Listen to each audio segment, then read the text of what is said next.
Hi dears, ഇന്നൊരു പുതിയ വിഭവമായിട്ടാണ് വന്നിരിക്കുന്നത്. നമുക്ക് എന്താണെന്ന് നോക്കാം. ഹായ് ഡിയേഴ്സ്, നമുക്ക് നമ്മുടെ വീട്ടിൽ പരിചിതമായ നമ്മുടെ തൊടിയിൽ നിന്ന് എപ്പോഴും കിട്ടുന്ന കർമൂസ് അല്ലെങ്കിൽ പപ്പായ എന്ന് വിളിക്കുന്ന ഇതുകൊണ്ട് ഒരു ചെറിയ സ്നാക്സ്, ഒരു പെട്ടെന്ന് കുട്ടികൾക്കൊക്കെ വൈകുന്നേരം ഉണ്ടാക്കാൻ പറ്റിയ ഒരു ചെറിയ വിഭവമാണ് ഇന്ന് ഉണ്ടാക്കാൻ പോകുന്നത്. നമുക്ക് ഇതിനെ ആദ്യം ഒന്ന് തൊലി കളഞ്ഞ് ഒന്ന് പാകപ്പെടുത്തിയെടുക്കാം. 2 കർമൂസ് തൊലി കളഞ്ഞ് ചെത്തിയെടുത്ത് ഇതിനെ നമുക്ക് നന്നായിട്ട് ചെറുതാക്കി ചീവിയെടുക്കാം. പ്രിയപ്പെട്ടവരെ, നമ്മുടെ പപ്പായയെ നമ്മൾ ഗ്രേറ്റ് ചെയ്തെടുത്തതാണ് ഇത് കാണുന്നത്. 2 പപ്പായയാണ് ഞാൻ ചെറുത് നോക്കി എടുത്തിട്ടുള്ളത്. 2 പപ്പായ ഗ്രേറ്റ് ചെയ്തെടുത്തു. അതിലിനി ചേർക്കേണ്ട ഇൻഗ്രീഡിയൻസ് ആണ് ഇവിടെ കാണുന്നത്. കുറച്ച് ഇഞ്ചി, അതുപോലെ തന്നെ വലിയുള്ളി 1, കുറച്ച് കാശ്മീരി മുളക് പൊടി അല്ലെങ്കിൽ സാധാരണ മുളക് പൊടി മിക്സായി, കാശ്മീരി കുറച്ചും കൂടെ നിറം കാണും മുളക് പൊടി. ഇത് ചിക്കൻ പൊടിയാണ്. അതുപോലെ തന്നെ ആവശ്യത്തിന് ഉപ്പ്, പച്ചമുളക്, പിന്നെ നമ്മൾ ചേർക്കുന്നത് കുറച്ച് മൈദപ്പൊടിയും കടലപ്പൊടിയും പിന്നെ ഒരു 2 സ്പൂണ് അരിപ്പൊടിയാണ്. ഇത്രയും കാര്യങ്ങൾ. പിന്നെ ഇതിൻ്റെ കൂടെ നമുക്ക് നല്ല ഫ്രഷ് കരിവേപ്പിലയും യൂസ് ചെയ്യാം. അപ്പം നമ്മൾ ചെയ്യുന്ന കാര്യങ്ങൾ, നമ്മുടെ വീട്ടിലൊക്കെ തൊടിയിൽ ഇഷ്ടം പോലെ പപ്പായ ഉണ്ടാവും. അപ്പം നമുക്ക് പപ്പായ ഉപയോഗിച്ചുകൊണ്ട് വൈകുന്നേരം മക്കളൊക്കെ വരുമ്പോഴേക്കും ചെറിയൊരു സ്നാക്സ് ഉണ്ടാക്കി വൈകിട്ട് ചായക്ക് കടിയായിട്ട് കൊടുത്താൽ നല്ല ടേസ്റ്റിയാണ്, എല്ലാവർക്കും ഇഷ്ടപ്പെടും. ഇനി നമുക്കിതെങ്ങനെ ഉണ്ടാക്കാമെന്ന് നമുക്ക് നോക്കാം. നമ്മൾ ആദ്യമായിട്ട് നമ്മുടെ കർമൂസ് അല്ലെങ്കിൽ പപ്പായ ചീവി എടുത്ത് വെച്ചിട്ടാണുള്ളത്. അതിലേക്ക് നമ്മളൊരു വലിയുള്ളി ഒന്നിടുന്ന വലിയുള്ളി ചേർത്ത്, അതുപോലെ തന്നെ അതിലേക്ക് നമുക്ക് പച്ചമുളക്, ഒരു 2 പച്ചമുളകാണ് എടുത്തിട്ടുള്ളത്. മുളക് പിന്നെ അപ്പോൾ അതും ഇട്ടു. അതിൻ്റെ കൂടെ കരിവേപ്പില, നല്ല 2 തണ്ട് കരിവേപ്പിലയും ചേർത്തു.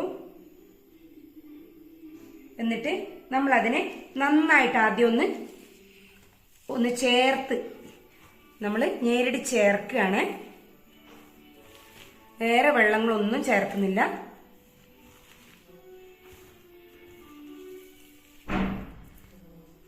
അതിനകത്തേക്ക് നമ്മൾ ഇഞ്ചിയും വെളുത്തുള്ളിയും ഒതുക്കി വെച്ച പേസ്റ്റ് പോലെയുണ്ട്, അത് നമ്മൾ അതിലേക്ക് ചേർക്കുന്നു.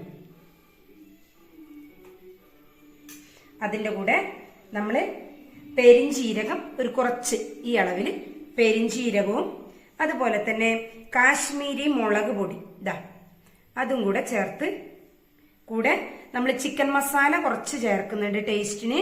ചിക്കൻ മസാല 1 ടീസ്പൂണാണ് ഞാൻ ചേർത്തത്. അത് ചേർക്കുന്നില്ലെങ്കിൽ ഗരം മസാലയാണെങ്കിൽ ഒരു 1/2 ടീസ്പൂൺ ചേർത്താൽ മതിയാവും. അത് ആവശ്യത്തിന് ഉപ്പും ചേർത്ത് നമ്മളൊന്ന് അത് പാകത്തിന് കുഴച്ചെടുക്കാം. നന്നായിട്ട് ചേർക്കുക. നമ്മൾ വേറെ വെള്ളമൊന്നും ആവശ്യമില്ല. പിന്നീട് നമ്മളൊരു മുട്ട ഇതിനകത്തേക്ക് ചേർക്കുന്നുണ്ട്. അപ്പോൾ ഉള്ളിയുടെ വെള്ളവും വലിയുള്ളിയുടെ വെള്ളവും ഉണ്ടാവും. അതുപോലെ തന്നെ നമ്മുടെ വീട്ടുകളിലൊക്കെ വൈകുന്നേരം ഉണ്ടാക്കാൻ പറ്റുന്ന നല്ലൊരു സ്നാക്സ് ആണ്. നമുക്ക് ഉള്ളിയുടെയും പപ്പായയുടെയും വെള്ളം ഇതിൽ ചേർന്ന് വരും. നല്ല സ്മെല്ല് വരുന്ന നല്ലെണ്ണം ചേർക്കുമ്പോൾ. അപ്പോൾ ഇതിനോട് ചേർത്ത് ഇതിൻ്റെ കൂടെ നമ്മളൊരു കോഴിമുട്ട, ഒരു മുട്ട ഇതിലേക്ക് ചേർക്കുന്നു.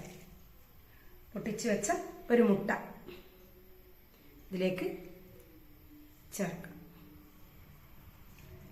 എന്നിട്ട് നന്നായി കൈവച്ച് ഒന്ന് ഒതുക്കി ചേർത്ത് വെക്കുക.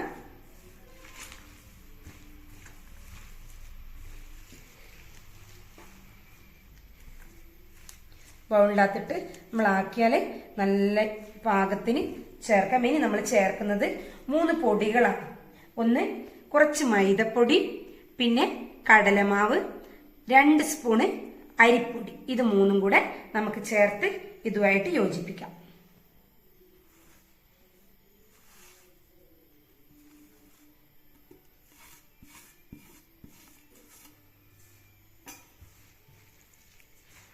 നമ്മൾ പക്കുവട പലതും ഉള്ളി ചേർത്തും നമുക്ക് വടകൾ ചേർത്ത് ഉണ്ടാക്കിയിട്ടുണ്ട്.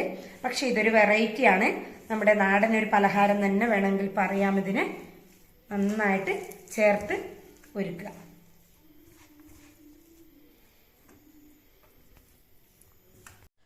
എല്ലാം സെറ്റാക്കിയ ശേഷം നമ്മൾ ഇതാ എണ്ണ തിളച്ച് വരുന്നുണ്ട്. അതിലേക്ക് കൂട്ട് പതുക്കെ കുറച്ച് കുറച്ചായിട്ട് ഇടുകയാണ്.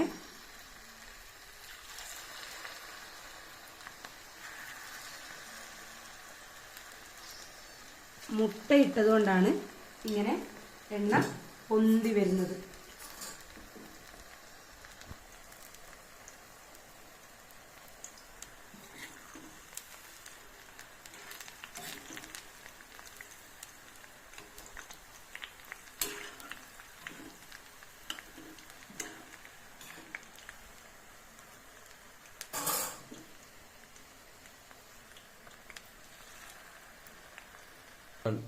നമ്മൾ മെല്ലെ ബ്രൗൺ കളറായി വെന്ത് എന്നുള്ള ഏകദേശം ആകുമ്പോൾ നമ്മൾ ഇത് കണ്ടോ പതുക്കെ കോരിയെടുക്കാം.